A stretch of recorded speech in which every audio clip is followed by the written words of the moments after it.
Hey guys, today I'm going to show you how to connect your custom domain to your Webflow website. Let's get started. First, go to webflow.com and log in your account. This action will lead you to your dashboard where you will open your preferred website by clicking on this Open Designer button right here.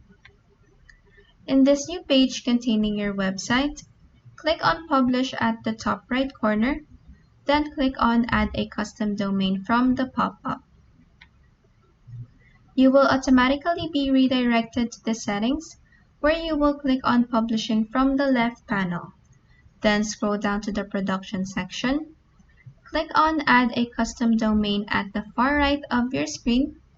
Then click on Quick Connect Domain from the drop-down menu.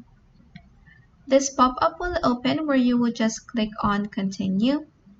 In this next pop-up, type in this field the domain you want to connect to Webflow, then click on Continue again. Then wait as Webflow analyzes your domain. Next, you have to enter your login details here, and this will depend on the DNS provider of the domain you are using. Then click on Continue again.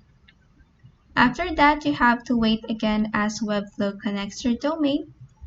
And this pop-up will appear once Webflow is done configuring your domain. And that is how you can connect your custom domain to Webflow. If this video helped you, please like and subscribe for more helpful tutorials.